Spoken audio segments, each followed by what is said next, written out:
Hey, what's going on, everybody? I got my usual crew with me, Darnell and Tyler. I'm Trey, and we are coming your way with the 16th edition of the Don't Kill the Messengers podcast. First thing that we're about to get into is the UFC. We have the UFC 197 pay-per-view coming on this Saturday. Darnell, what are your thoughts on the card?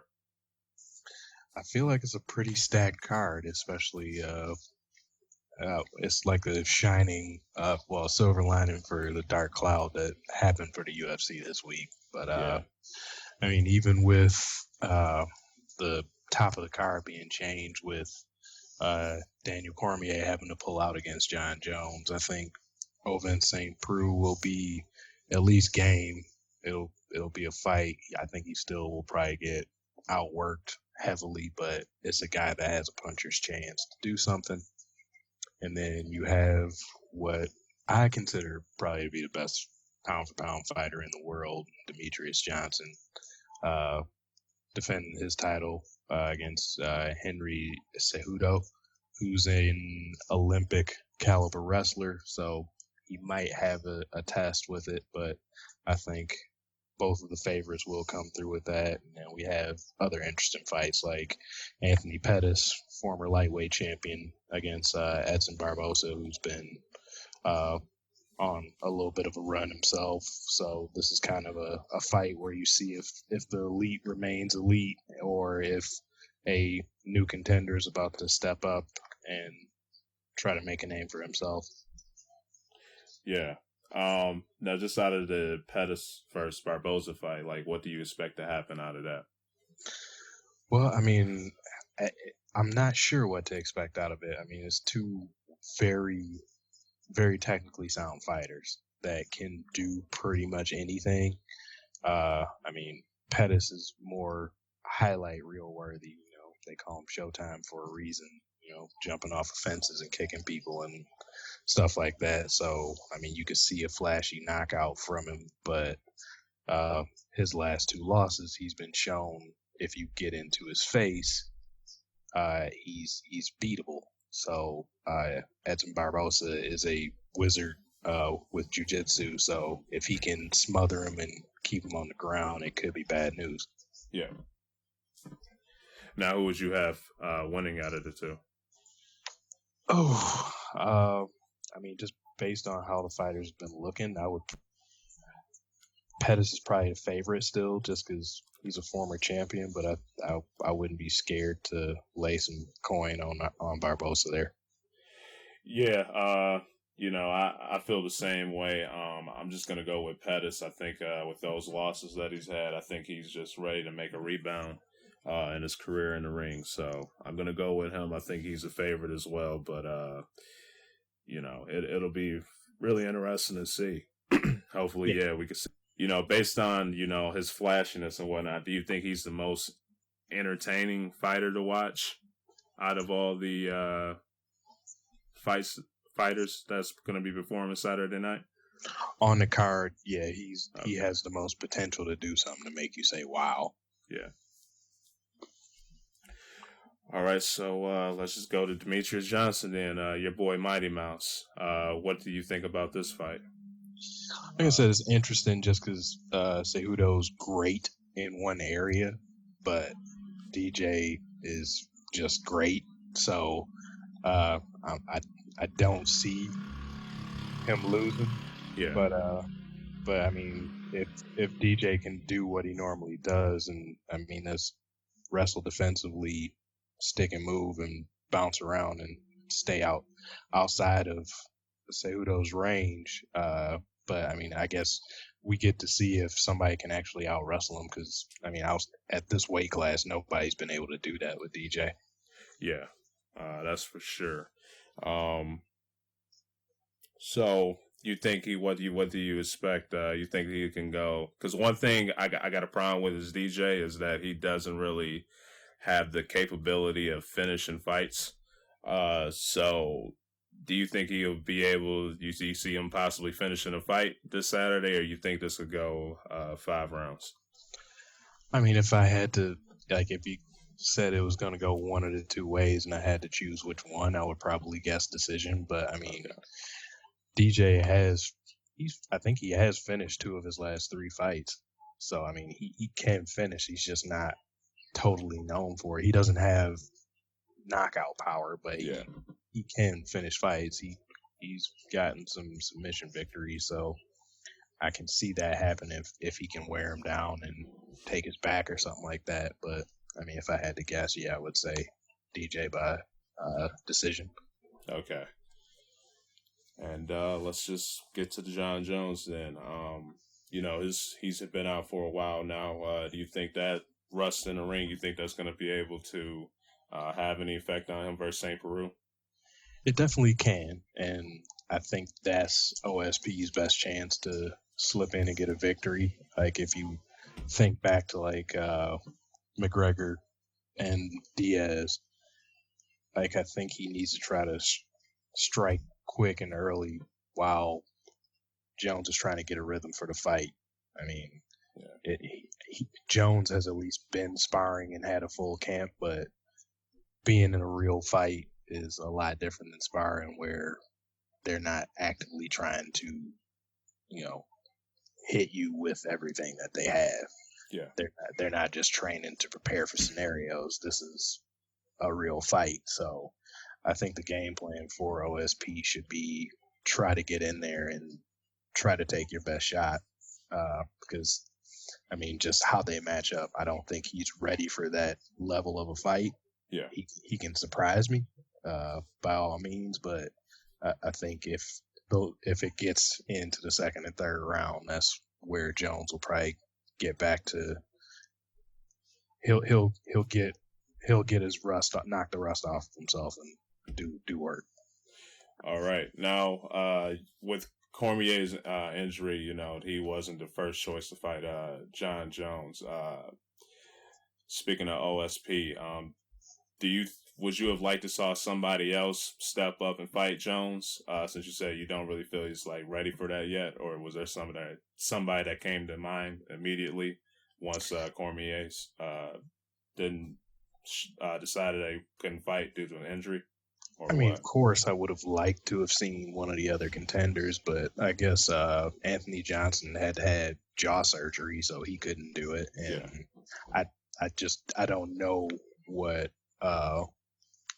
Gus Gus's status was for trying to step up for that fight. The only other option that would have been interesting would be Jones taking like a heavyweight fight against one of the lower rated heavyweights, which I think would have been interesting. That would have been interesting. But I mean, outside of that, unless they like would have pulled Glover Teixeira from last week's fight, maybe. Yeah. But outside of that, yeah, I don't know. Yeah, this is going to be an interesting fight. I think just see how John Jones moves up in the ring. One thing that I've been watching about him was that he's been doing a lot of weightlifting. So he is a lot bulkier now. Yeah, so with him getting that mass, I'm going to wonder, how he's going to be able to move and how his speed is going to look in the ring compared to the fighter that he has to face Saturday, OSP. So that's just going to be very interesting for me to just see, because I don't think he really needed to weightlift or anything like that anyway. I thought he was the pound for pound number one fighter in the world, just based on what I saw from him. I thought it wasn't really necessary for him to do that. That's just going to be something I'm going to be very interested in watching, just how he moves in the ring come Saturday with that mass and everything through the weightlifting. I do wonder if that's going to affect his cardio, just because, we're used to Jones being, I mean, not small by any means, but like more wiry of a fighter.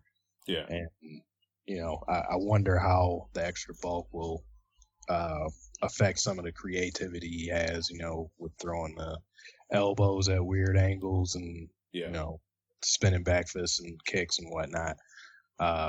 Wonder how he'll deal with that. And then the later rounds, if carrying that extra muscle, if that's going to tire him down. Yeah. Carrying that, you tend to build up more of that. You're more likely to get one of those adrenaline dumps from all that lactic acid building up in the muscles. Yeah. Now, do you think he'll be able to finish the fight, or you think this is going to go all 5 rounds. I mean, with Jones, he's always capable, but it's more likely going to be like if he catches him with the right elbow or something like that, he can put him down. But Jones isn't known for knocking people out. Yeah. It's usually a submission of some sort with him. Yeah. So I'll be on the look. I think he's going to be able to find a way to submit him this Saturday, but we'll be able to see. Just like I said, if that concern him just doing all that weightlifting, that can change the way how he fights and everything. So that's just going to be very interesting to see from here. For sure. Yeah. Now, any other thoughts or anything on this card you got would like to say, or Tyler, you got anything you want to say, man? My view would be so uneducated. I couldn't even put 2 words into this. All right. Another big thing, maybe you can chime in on this, is, real big news is Conor McGregor announcing his retirement. Supposedly he wants to retire young on Twitter.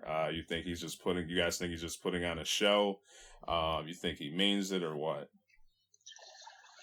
I'm not sure how to take it, because, there's something that happened which I think might have triggered this. It didn't make huge news, but there was a lower small promotion fight over in Ireland. Yeah. Where one of his teammates was fighting somebody and the opponent of his teammate actually died from the fight. Yeah. So I'm wondering if there was some kind of effect that came from watching that happen and seeing the outcome of a guy dying. I mean, there's other issues around it. I mean, the promoters kind of didn't do their due diligence at making sure they had top-notch reffing and medical staff standing by to take care of the fighters. But I'm wondering if something like this had an effect, and he's probably still a little bit down for as cocky as McGregor is, and he still talks. I'm pretty sure he had to feel some of the embarrassment from that loss to Nate Diaz. So I'm wondering if just a combination of that stuff is making him kind of think, I can be done with this. But I guess only time will tell. Yeah, that's true. I was very shocked to hear that yesterday, just with that. And, like I said, with his friend dying and everything, that's that could have a huge place on his heart right now. So maybe the best thing for him to do would just be to take a little time off, just appreciate life, appreciate the people around him. And, once he has all that taken care of, he can just get back in the ring and, be cocky and sell out tickets, just like with a guy of his talent. I'm not a huge fan of McGregor at all, but one thing the guy does, he knows how to make people want to see him fight, whether they want to cheer for him or actually want to cheer for him to lose. So with his just talent and ability, he would definitely be missed in the UFC. It'd just be, that was just a whole very interesting situation. I don't think he's actually going to retire. I think he probably just needs to take a little time off just to get his head together and everything. But he could possibly well be finished. So it's going to be very interesting to see down the road how this will end up taking control and everything. So for sure. Yeah, I'll definitely agree with you there, Trey. I don't think he's actually going to be officially retired. I think when, you see somebody, lose their life, whether it's through illness or accident or, whatever the case may be, you really do kind of take a step back and reevaluate a lot of things going on, because you realize, death is real. It can happen to anybody at any time for any kind of reason. So I agree with you there. I think he, just trying to get his head straight a little bit. And I think he'll be back at it for sure. He's still young. He has, he for what we know has his health, and like you said, is very talented. So I wouldn't be surprised if he does come back and just kind of say, I was just in a really rough place. But like you said, if he does for some reason end up staying retired, it's good talent gone a little early, but ultimately his decision and his life to live. So. exactly. We'll see. Yep. Now, the key reason why he was moved off the UFC 200 card is because he wasn't able to make a promotion event or something like that, right, Darnell? Yeah. Okay. And did they have, because he announced his retirement, I know Edgar and Jose Aldo, they're going to be fighting for 200, right? Yes. Did they make an announcement whether they were actually end up fighting for the belt yet, or did you hear anything about that? Or well, it was already for the interim featherweight championship, so I assume if this story sticks, the interim tag will be pulled and it'll actually be for the title. Yeah. So, yeah, this is just very interesting. You know, like when I saw the news, it just kind of caught me off guard. Like, you know, but yeah, I truly believe, you know, something caused him, McGregor to want to announce that he was retiring. You know, I think mentally, he still believes he can fight. You know, I just think with death, you know, with his friend and, you know, everything else that could possibly going on with his life, he just possibly may just want to take some time off. So, you know, like again, you know, I don't think we've seen the last of him. I think he's just gonna take a little break to get his mind right. So, what do you think of the replacement that looks like is in the works? Oh, with who was gonna? I forgot the guy's name. Diaz and Robbie Lawler. I think Robbie. I think Lawler will be able to beat Diaz. You know, that's just, you know, especially with him going in there, you know, preparing to fight McGregor. And a guy who I thought he was easily going to defeat again, but then to come up in there and realize, oh, well, he's out and he's got to have to fight Lawler. I think he's really going to have to change and adjust his game plan a little bit with Lawler. So I would have Lawler, if I was to making a guess right now on who will win, I would say Lawler. Still got time to train and everything, but Lawler's a beast, man. What do you think? Well, yeah, I mean, it may not be as marketable a fight as having McGregor in there because of what McGregor brings to the table with his mouth. Yeah. But I do think it's actually a better fight. Yeah, I agree. Definitely. And I just feel a little better for the card that they're trying to make this big. A belt's actually going to be on the line now for the main event. So. Yeah, and, you know, and plus, I mean, like, they already have, you know, a pretty stacked card anyway to sell a good pay-per-view. Obviously, you know, with McGregor, that could change it a little bit, but it's still going to be a very entertaining card that I'm going to watch for sure. But that was a great replacement to get Lawler. You know, I think, you know, Lawler's a beast, man. But that would be a fight that I would really want to see because I don't think McGregor, especially with how I think he mentally feels right now to go into that fight, it was a great decision probably for him to just take some time off. But, you know, with a guy, Diaz, he wasn't training like he was. It was short notice. Didn't get a chance to spar. You know, with Diaz coming in there, actually being fully primed and ready to go, that could have caused way more problems for McGregor in that fight. So it's good. You know, Lawler, he's a guy that I don't think will have that much of a problem at all with Diaz. You know, the guy's a beast too. So not as marketable as McGregor, but I definitely believe that was a good ad to put Lawler on the card. That's going to be a great fight for sure. So anything else, guys? No, I think that gets it. All right, let's get to the NFL now. Has some interesting draft trades going on within the last couple of weeks. Last week we had the Rams, and now the Browns giving up their pick. You know, what are you guys' thoughts on this whole, you know, trading picks and everything situation going on with the NFL right now? Yeah, I think the Rams trade made a little more sense. You know, they're in need of a quarterback. And even though this isn't like a stud of a quarterback class, Goff and Wentz are kind of ahead of the Rams are going to go down one of those two paths. Just which one they go down is going to be the main question. Yeah.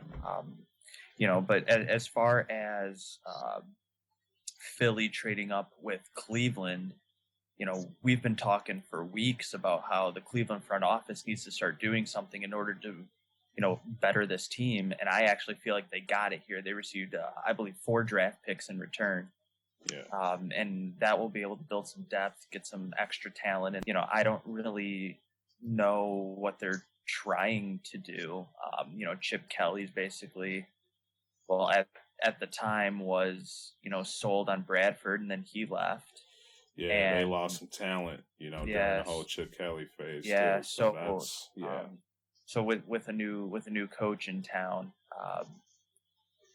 we don't really know what kind of a team he's trying to put together just yet. So they gave up a lot of draft picks to get to move up to the number 2 spot. And in reality, they could really take just about anything at number 2. So I haven't heard much yet since It's there.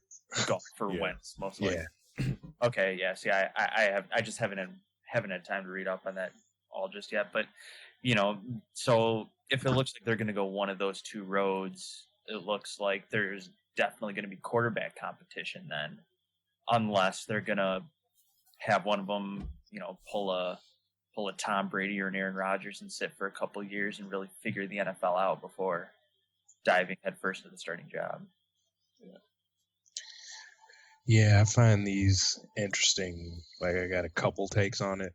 Like, for one, I feel like the Titans and Browns basically got away with murder. Like, yeah, I mean, I'm not super impressed with either of the quarterbacks that are at the top of the draft. I mean, if one of them surprises me or both in their career, I'll say I was wrong. But I mean, like the Titans, they gave up their number 1, which is the first overall, and their 4th and 6th round picks to the Rams, and they get the number 15, 2 second round picks, number 43 and number 45. They get a 3rd round pick, and then 20 next year's 1st and 3rd round pick from the Rams. I mean, you can build a team with that, and it made sense for them. They just drafted a quarterback last year, so of course not that big a deal. They can probably fill every need they have with mainly what they got for this year's draft. And then you come along here with today's trade. I mean, the Browns, they gave up the number 2 pick and a 4th round pick from last year. They get the number 8 pick, a 3rd rounder, number 77, the 4th round for this year, and a 1st and a for next year, and then a 4th round pick for the year after. Also, like, I don't see how you don't make that move. And on a side note, it seems like that might be a vote of confidence in RG3 from the Browns. Absolutely. A lot of people were talking about the contract he signed seemed to be guiding that Cleveland was still, like, he was just going to be a stopgap, and Cleveland was still going to draft a quarterback, which they still could do at 8. I mean, there's still going to be 3 quarterbacks that have graded 1st to 2nd round level that they could take.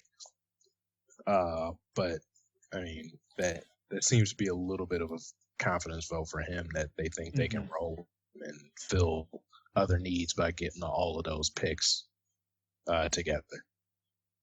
Yeah, but I think one thing we definitely can do is agree that it was a great move for the Browns. Something we haven't been able to say in quite some time.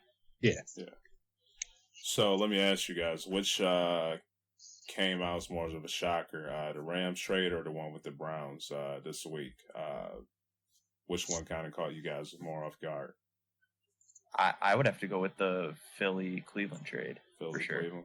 Okay. Yeah, I would agree, especially because it from everything I've seen, it looks like the Eagles are trading up to get a quarterback when they have 3 quarterbacks on roster right now. Yeah. So I mean, that kind of just leads me to believe, like, why did you sign all these guys if you don't think one of them is a starting quarterback, where you needed to sell the farm to draft an 18-year-old or 22-year-old? Well, how much of that do you think falls on Chip Kelly trying to run the team?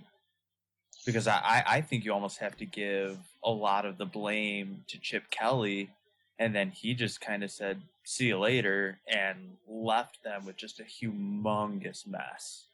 Well, yeah, their team is a mess, but I mean, they re-signed Bradford after Chip Kelly left. Okay. They signed Blaine Gabbert after Chip Kelly left. You're right. I mean, it is really interesting to see. I think that trade was a little more baffling, only because, kind of like you're pointing out, they don't have an apparent need. Yeah. Like they don't really have something that's, especially a quarterback. I mean, one if Ryan Fitzpatrick can be successful with the Jets, you can make just about anybody successful with Philly. I mean, granted, Brandon Marshall had a year that nobody saw coming, but I think Philly has enough weapons that Sam Bradford is more than serviceable. You could make Blaine Gabbert serviceable, but I think drafting a quarterback, I just don't really see it. Well, yeah, and I just feel like it was giving up a lot, because I mean, it was giving up a ton. Yeah, they're drafting at 8, so I mean, I think they could have gotten a quarterback there. Oh, absolutely. Maybe they could have got your guy Cook, man. Well, I feel like the only problem with taking a quarterback at 8 is Wentz and Goff will most likely be gone. Yeah. Unless something just bizarre starts happening. And then I almost feel like taking any other quarterback at 8 would be a reach.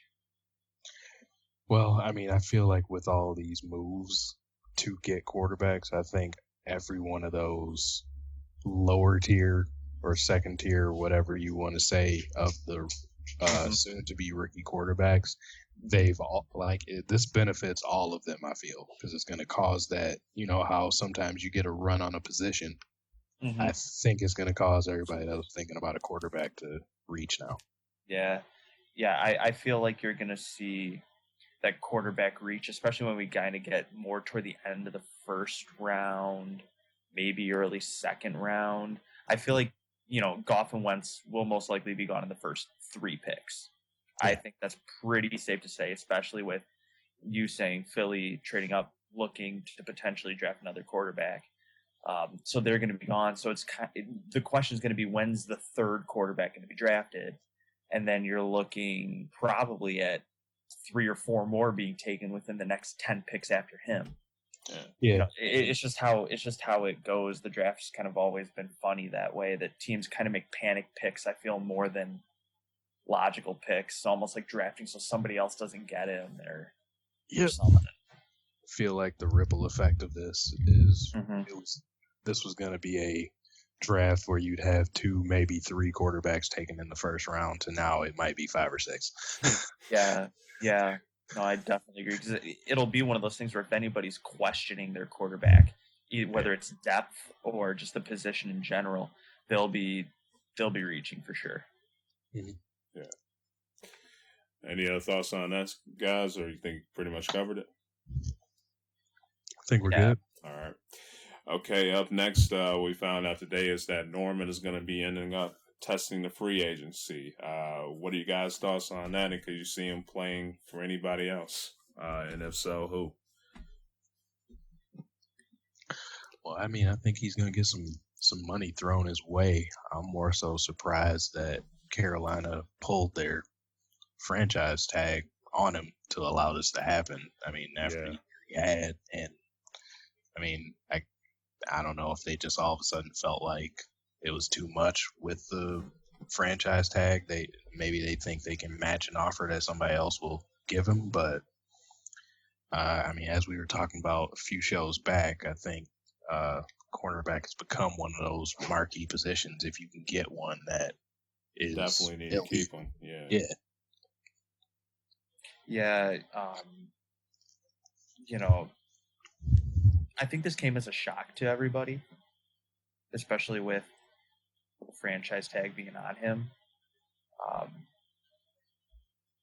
I don't know. I remember seeing the news pop up on my phone and just thinking, why, A, would you want to leave a team that just made it to the Super Bowl? And B, would he, if he were to be under the franchise tag, would he be pulling some Cam Chancellor until he got more money? Yeah. Those are just the two questions that came kind of straight to my mind. And I guess the reason that Cam Chancellor thing popped in my head is what, like, if he held out on Carolina, and kind of said, if you franchise tag me, I will sit out, it would almost be a waste of a franchise tag. Yeah. So, in terms of how the business works, I don't know if I can say I'm super surprised, but just based off the fact that the team Carolina has, I am totally surprised that he would basically feel like that's not where he wants to be. Yeah. Well, I mean, it sounds like your thinking was right. I'm looking at the ESPN article on it, and basically sources told the four-letter that Norman wouldn't be reporting to any workouts as long as he was franchised. Mm-hmm. Yeah. So. Yeah.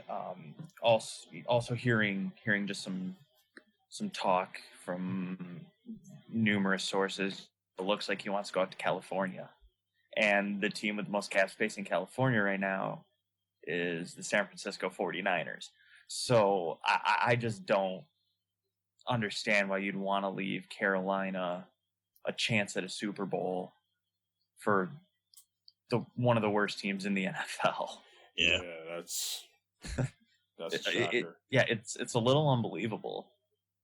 I mean, that's the one word that kind of came to my mind is when I heard he wants to go out to California and the team with the highest or with the most money to give would be the 49ers. I'm thinking, no way would I trade going to or staying in Carolina with going to the 49ers. Yeah, maybe just wants that paycheck, man. I mean, hey. Yeah.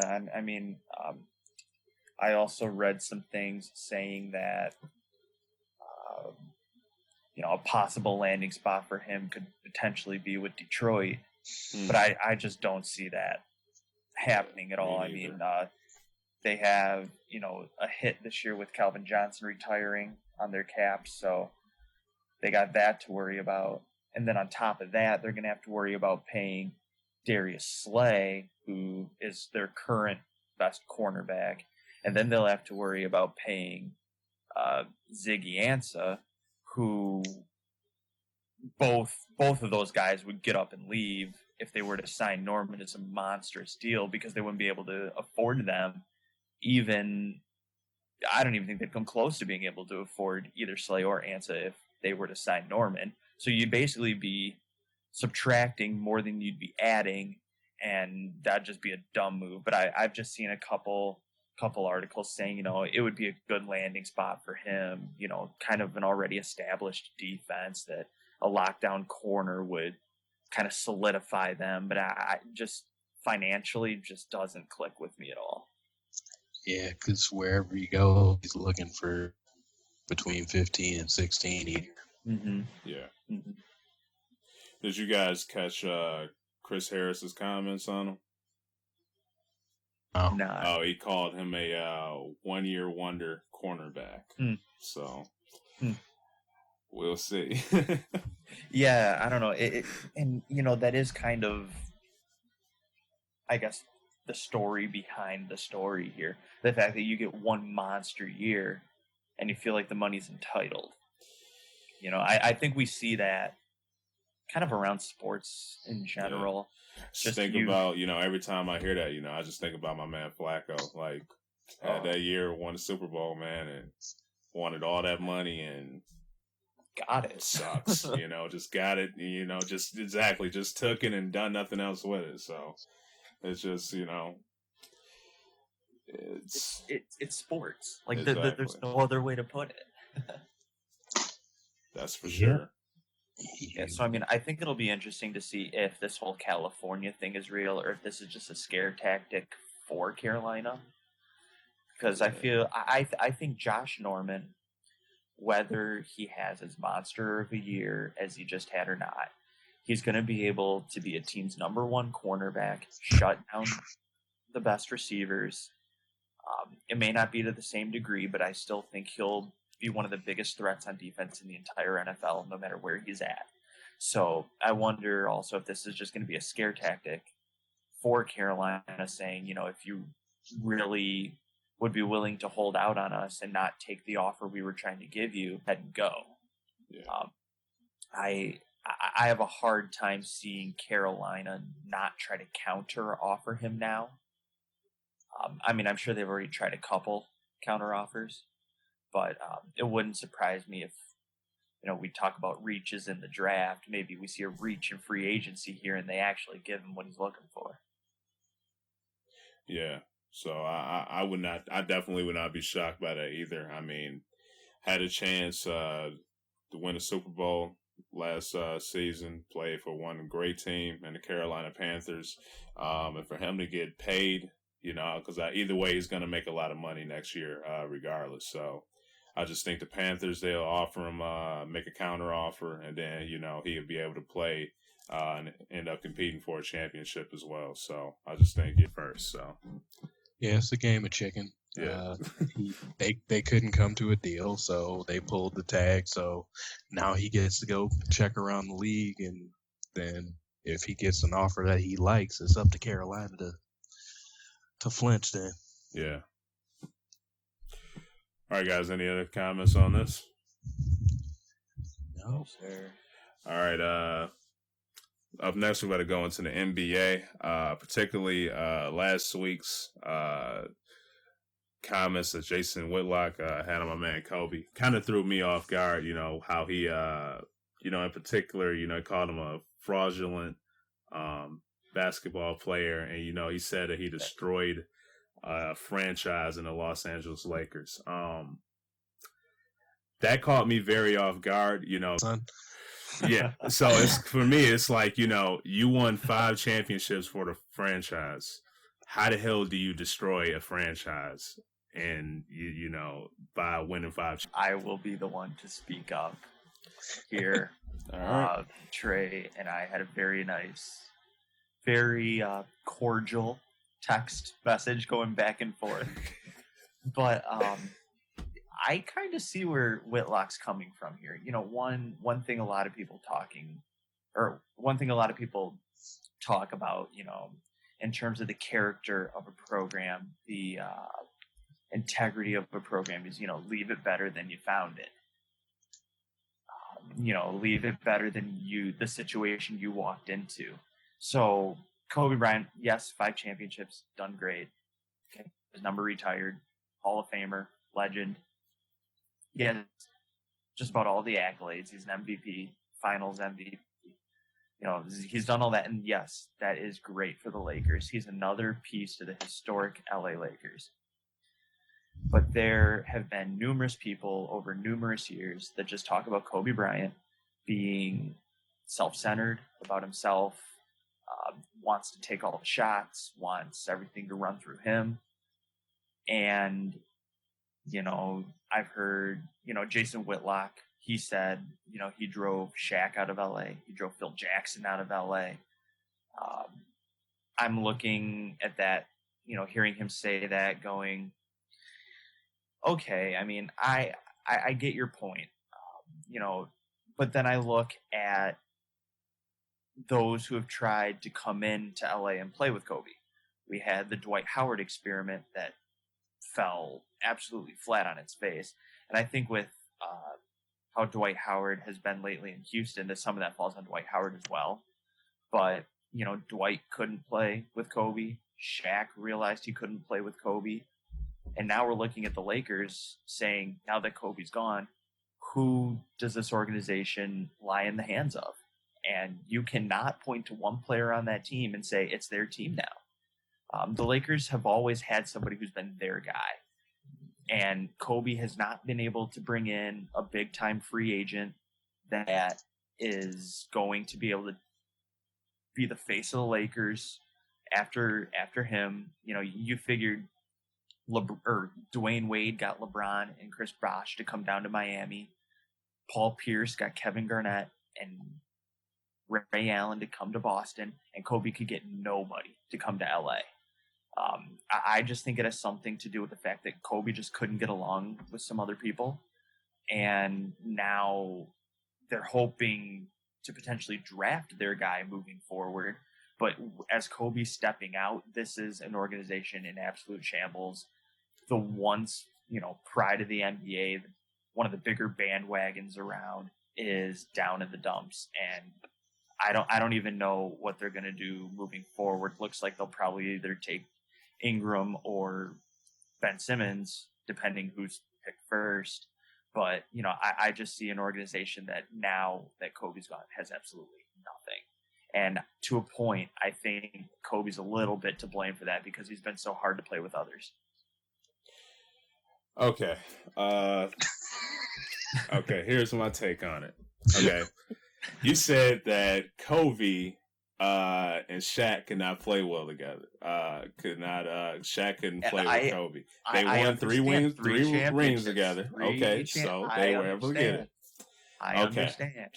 Now, when Shaq left, I gotta admit, like I said, one of the worst, darkest times in my whole sports experience was when Shaq left LA, because the Lakers were nowhere near as dominant and definitely weren't winning as much as they were when Shaq was there. That's just a straight up fact. You had a chance when Kobe Bryant, he was had his leadership phase where he was finally, the true leader of the team. He wasn't getting wins like he wanted to, but guess what? Just because you don't end up getting a player from free agency, that still does not mean you can end up getting a good player on there. End up getting a trading Mark for Pau Gasol. Pau Gasol played with Kobe. Him and Kobe are great friends. Pau loves Kobe. Yeah. They won championships together. Yeah. So they had the phase where Kobe and Pau, they were the two leaders on the team, and they had Bynum. End up winning championships together. And then, once Bynum got hurt, which to me, honestly, before the whole Bynum injury, Bynum was one of my favorite players in the league. Before I really got a chance to see how messed up his legs and shot they truly were, I was kind of pissed that the Lakers were going to trade him for Dwight Howard. Because you bring up the whole Dwight Howard thing. Remember, look at the drama that Dwight Howard brought with Stan Van Gundy when they were in Orlando. Dwight Howard went to the office, was talking about how he wanted Stan Van Gundy to leave. Yeah. Then he goes to LA. I even told you that he was some of the problem. Okay. I'm just saying. I'm just bringing it up. Now, okay. Yeah. But yeah, went to LA, went to there, tried to get Kobe to leave. Now you had an instance this year where there was a rumor coming out where Dwight Howard didn't even want to go play with James Harden. That was the rumor. So, okay, Dwight Howard didn't really want him there in the first place. But think again, this is another thing that pissed me off with the Lakers. Had a chance to get Chris Paul. But what did David Stern do? He vetoed the trade. Yeah. If Kobe Bryant and Chris Paul were playing together, you don't think somebody would have tried to go to LA and play with that? So Kobe and Chris Paul? I don't think it would have worked, honestly. Here's what I say about the Clippers, because that's the situation Chris Paul ended up going to. I don't think the Clippers will ever win a title, let alone in a Western Conference, because the chemistry is non-existent. And I don't know. I feel like the only two people that Kobe really ever had good chemistry with for periods of time, I think, was Pau Gasol and Shaq. Yeah. But I totally understand your point. Don't mishear me. I'm not saying the NBA didn't screw the Lakers. I don't know why that Chris Paul thing never exactly went through, and I don't think that will ever really be admitted. Yes. But I just look at it and say he couldn't get everybody, even Shaq left, Pau left. Like, why wouldn't Pau Gasol stick around? Pau Gasol. He won 2. Okay, hold on. Pau Gasol, one of my favorite players in the NBA right now. With Kobe retiring, like Pau and Rondo, like those are my dudes. I was happy to see Pau Gasol leave the Lakers because Pau Gasol was not getting any love and respect like he should have gotten from that office. Every year he helped Kobe win that championship. You'll hear rumors. Are the Lakers going to trade Pau Gasol? Pau Gasol on the trading blocks. I'm sitting there looking at the TV like, why the hell would you trade Pau Gasol? The dude's a beast. The dude has helped Kobe win a championship. Every single year, the Lakers office would get in there. And by the way, like I said, the Lakers office, you had Buss, one of the greatest owners in NBA history. His son took over the team, had a chance to get Phil Jackson to still coach the Lakers, and still help them win. Phil Jackson, he's over there doing this thing over with the Knicks now. Now we have Byron Scott. His son has played a huge role in the Lakers falling apart like they are. That's just fact. And I will agree, front office has something to do with it too. But the way I'm looking at it is, how could Kobe not talk to a player out there and say, come be the face of the Lakers. This is my last season. The team is yours after this. Who would not buy that? Can I chime in? Go ahead. I think both of you have some key points. I think Whitlock had some points. It was covered in a lot of hate, so you had to read through it. I agree.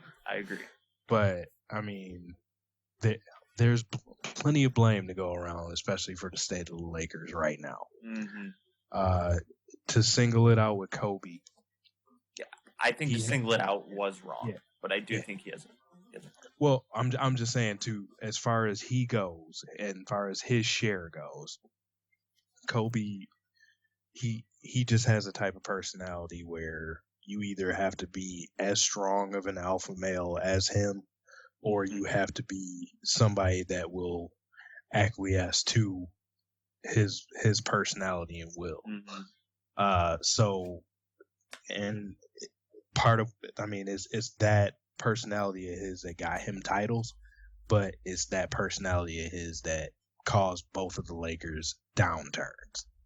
Because, I mean, it wasn't when Shaq left, that was when Dr. Buss was still over the team. Yeah. It was Kobe's arrogance and drive to want to be better than Michael Jordan, want to be seen in that same light. He was tired of people saying you wouldn't be doing this if you didn't have Shaq. So I think that was the main basis as far as forcing him out. It was basically, I need to be the man. He needs to go. Because that's 3 more titles straight he probably gave away by forcing Shaq out. They got Pau, who is a calm personality, a type that can mesh with Kobe. He doesn't have to have the ball. He can work off the ball, and he can clean up. He can get his rebounds and clean up. He can spot up and shoot. So he was basically the type of player that Kobe likes. Derek Fisher, the type of player that Kobe likes to play with. But once that ended and it became back to him, they needed his help to try to find that next great Laker. Kobe didn't want to pass the torch. Mm-hmm.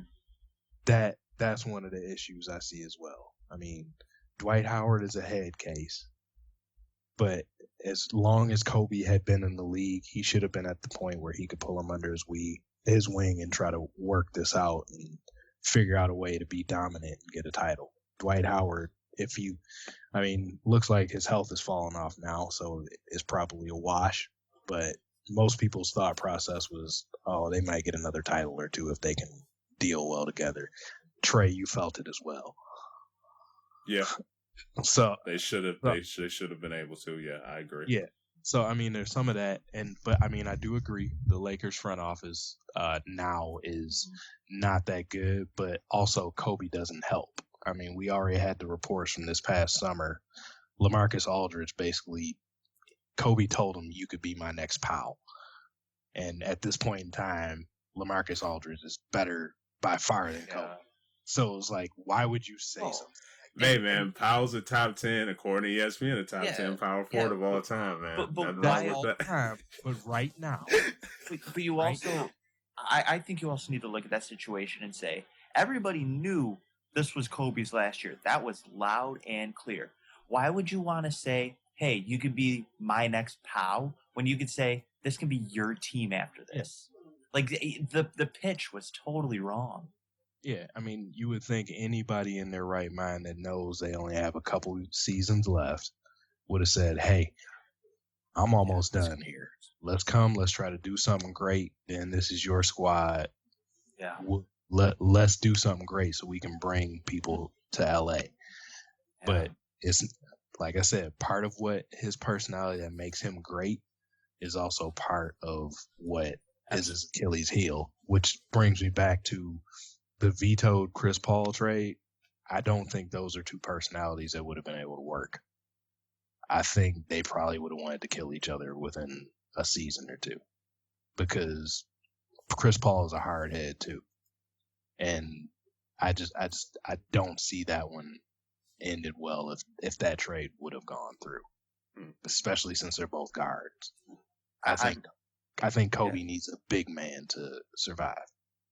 Yeah, and I'm just trying to remember. Was that when they had Dwight Howard that Chris Paul trade didn't go? I think like the year before. Yeah, it would have been them to combine them. Yeah, because like Darnell was saying, I also think that the Lakers didn't present the same, I guess, offensive ability that the Clippers had that fit Chris Paul a little better. Mm-hmm. Chris Paul has two guys that he can throw alley-oops to all day long with the Clippers. And he gets to control the ball. Absolutely. And he would have been able to bring the ball up the floor, but the offense wouldn't have started with him. Mm-hmm. In LA, he's running off a pick, in a sense, running through him, even though they have multiple guys that are doing it for them. But in LA, he would have been second fiddle to Kobe, and I just don't think that would have worked out. Period. Well, yeah, and I think there would have been some of that growing with, like, I think Chris Paul would be on the court going, "No, I'm the best player on the floor." And Kobe would still be saying, "No, I'm the best player on the floor." So 5 seconds left in the game, you're down by 1. I would hate to see that sideline exchange, especially if it was a game of importance. Alrighty.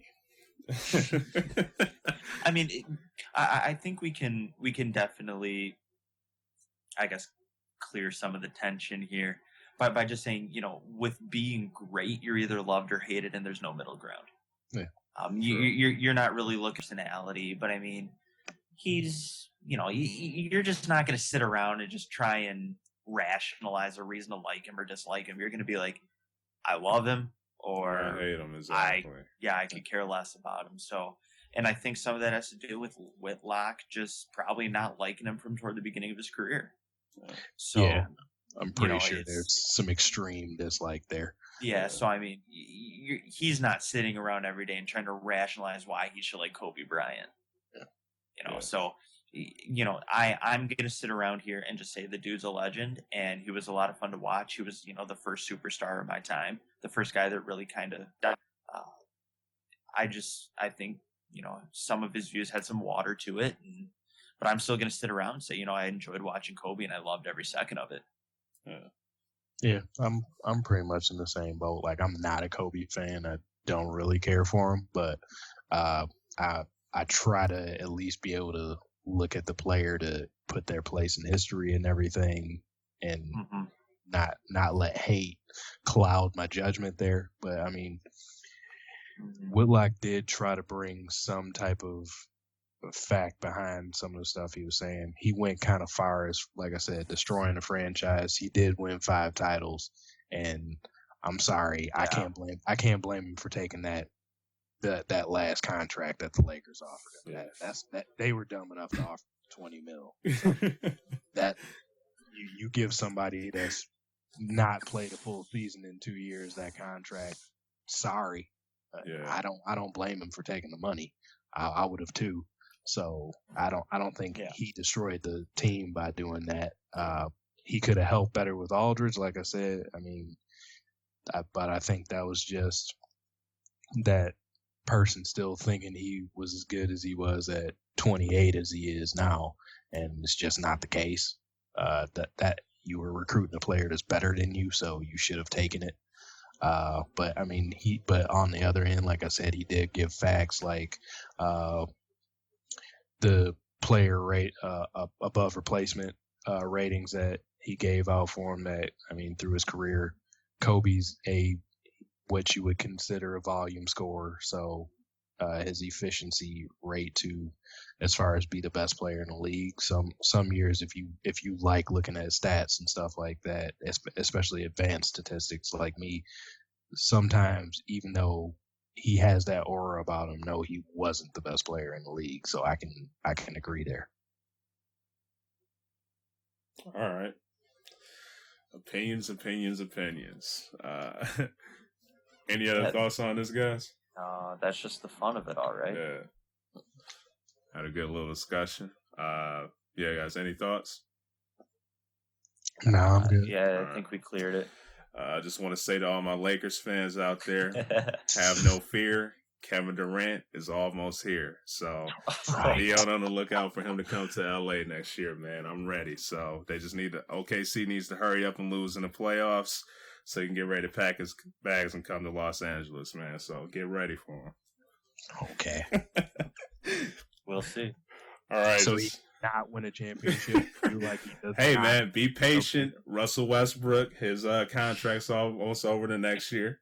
Get him there, and then they'll be ready to go, man. Just watch. So they can together not win a title in LA like they have not in Oklahoma. Oh man, wow. All right, guys. What are your just thoughts on the playoffs so far? Lackluster so far. Yeah, this has been truly disappointing for me. One of my favorite times of the year is just watch some NBA playoff basketball, and some of these games, especially, it's gotten a little bit better, I'll say, but especially like the game ones, pretty big blowouts, man. We're already seeing, who belongs and who doesn't. So it's very boring, to say the least, so far for me. Could definitely be better, I would say. Yeah, I would definitely say if there's been one surprise, it would have been Indiana taking a game at Toronto. Yeah. But other than that, I think we've all kind of expected what we've gotten. So. Yeah. Yeah, I mean the game twos got a little better. Like, I was just trying to pull it up, but actually, like, those game ones, it was the most lopsided like bunch of blowouts in modern NBA history, per like I just pulled up some per the 538.com blog. The average margin of victory for the game ones was 20.5 points. That's ridiculous. I mean, you had 2 games that were almost like 40 points. Yeah. So, yeah, but like Todd said, it's gotten a little bit better in the second round. Like, you had Dallas just off the basis of coaching, I believe, pulled off a game 2 after getting blown out. And let me ask you this real quick: how much was that more of the Mavericks winning that, or more of the Thunder? Because I mean, KD and Westbrook, they had a sorry shooting performance that game. Absolutely, they did play bad, but I think Rick Carlisle coached the hell out of that game. Honestly, what he was able to get out of Raymond Felton, he had Darren Williams with his crotch still torn up, trying to limp up and down the court. Dirk had a decent game, and like they play good defense. They play smart. I mean, I think it's another example on the OKC side of, like, I feel like Durant's still getting a pass for, like, supposedly being an elite player. Yeah. But I do give more credit to Dallas. I think, well, like I said, mainly Rick Carlisle. I think he showed there why he's probably one of the top 5 coaches in the NBA. Yeah, you know, I think sometimes we forget how good of a coaching career Rick Carlisle has had. Yeah.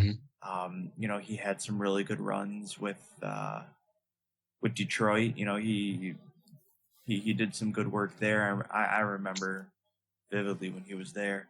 But you know, we also need to remember, you know, a lot of teams have stolen one from Oklahoma City this year.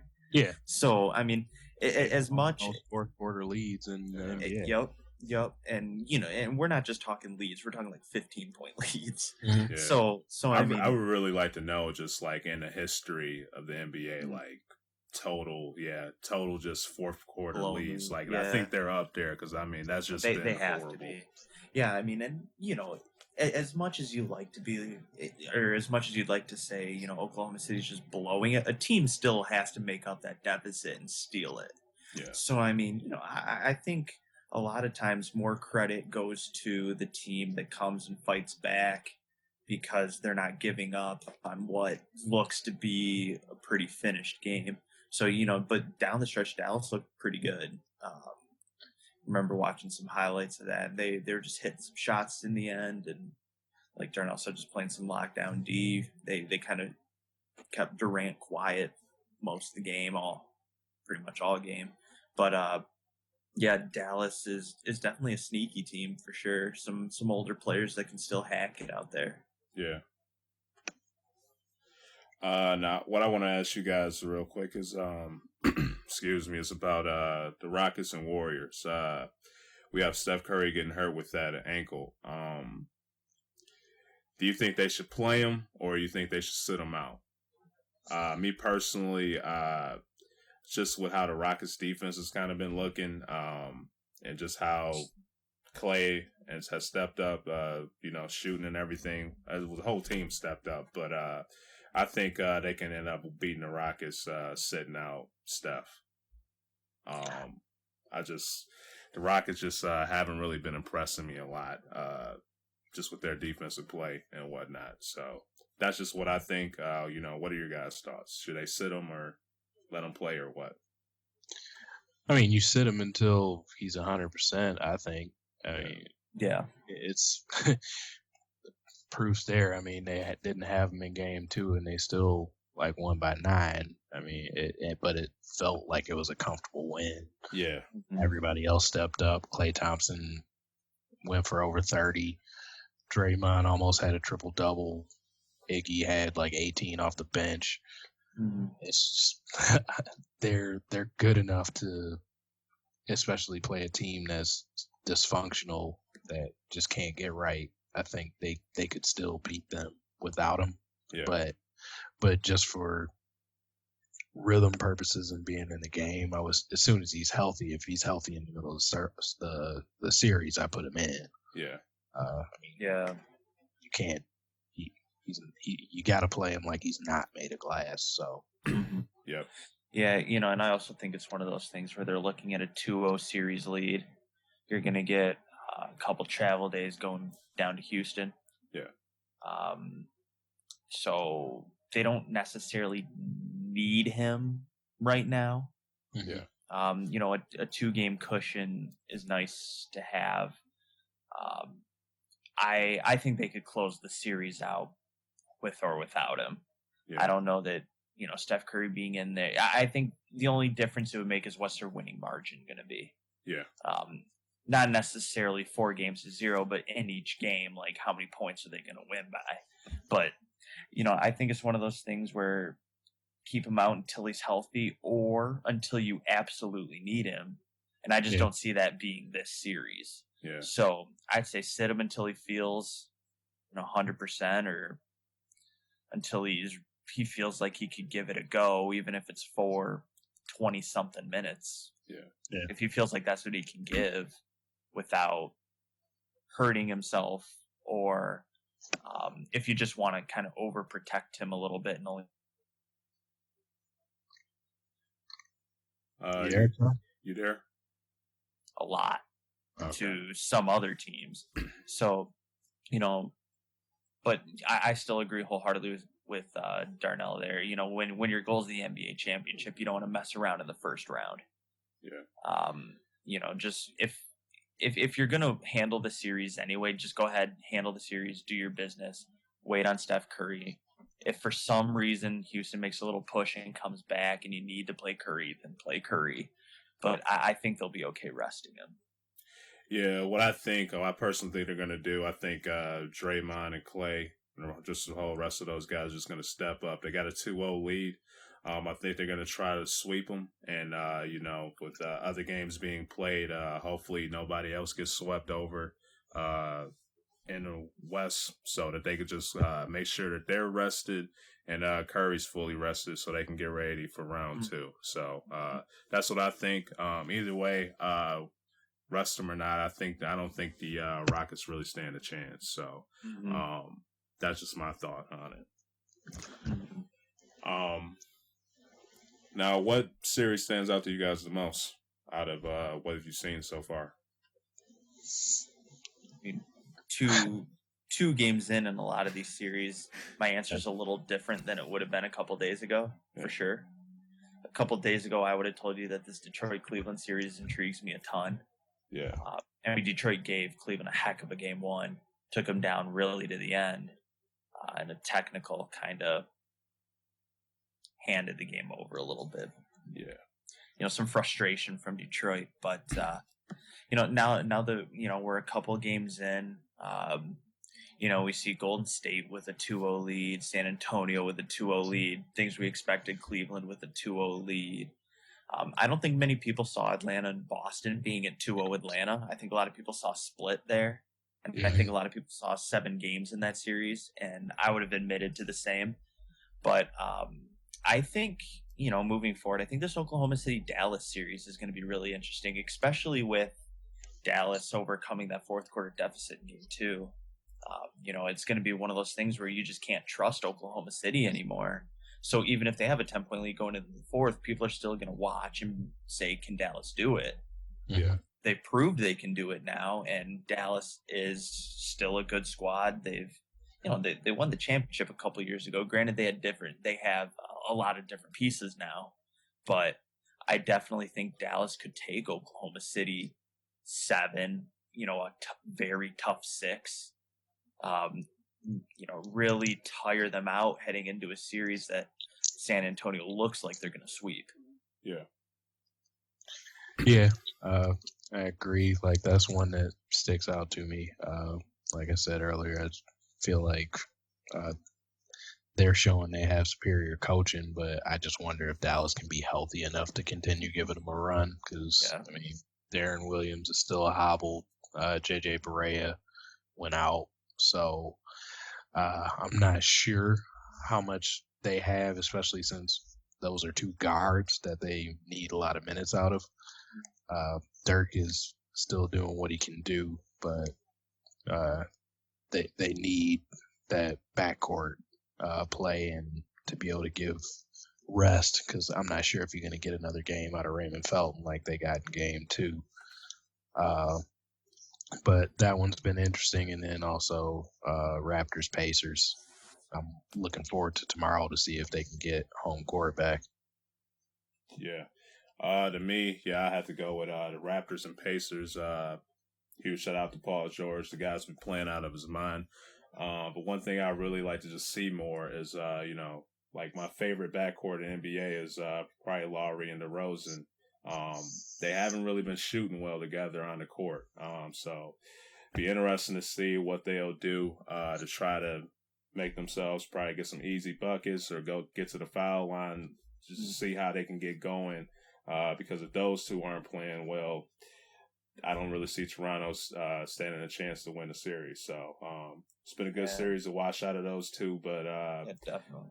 definitely really need to see Lowry and DeRozan step it up for sure. Let's try to get the Raptors to get going. Paul George is still a stud coming off that horrific injury. He's still putting up 20 something a night. I think Miles Turner has really turned into a solidified big man on that team. Can really play. George Hill, he can play. I mean, they just have a bunch of guys that have, the NBA experience mixed with some good youth. And that could they push Toronto 6 games? Absolutely. Could they somehow swipe this series? Absolutely. I mean, getting to the hoop, because Toronto can do it from multiple areas, from multiple ways, and really attack you hard. So I do think that one will also be interesting headed forward as well. Yeah. Now, by the looks of it, like the two series you guys are most interested in will be the Mavericks and Thunder and Pacers and Raptors.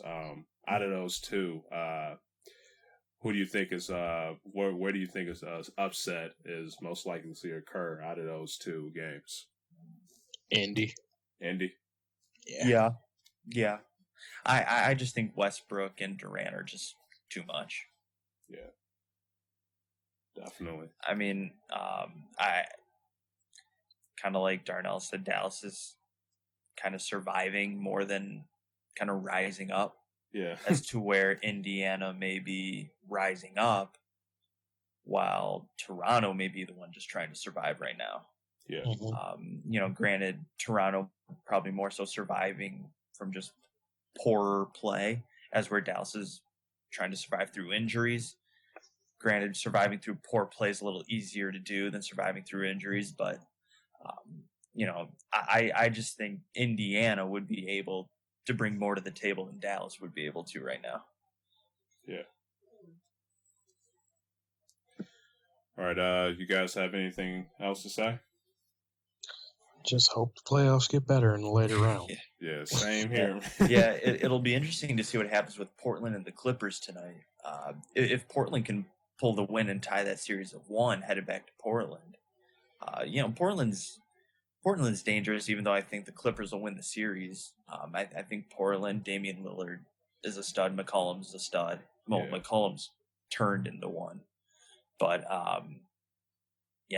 either way, I think if Indiana were to move on, I think they'd be the most likely to potentially win again, considering they'd see Miami or Charlotte. I believe Miami won tonight already. Miami. They did. So Miami's up 2-0 in that series. Hassan Whiteside's looking really good.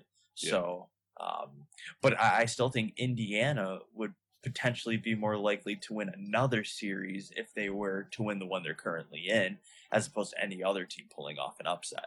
Yeah, I can agree with that for sure. All right, guys, that's final thoughts. That's it. That's it. All right.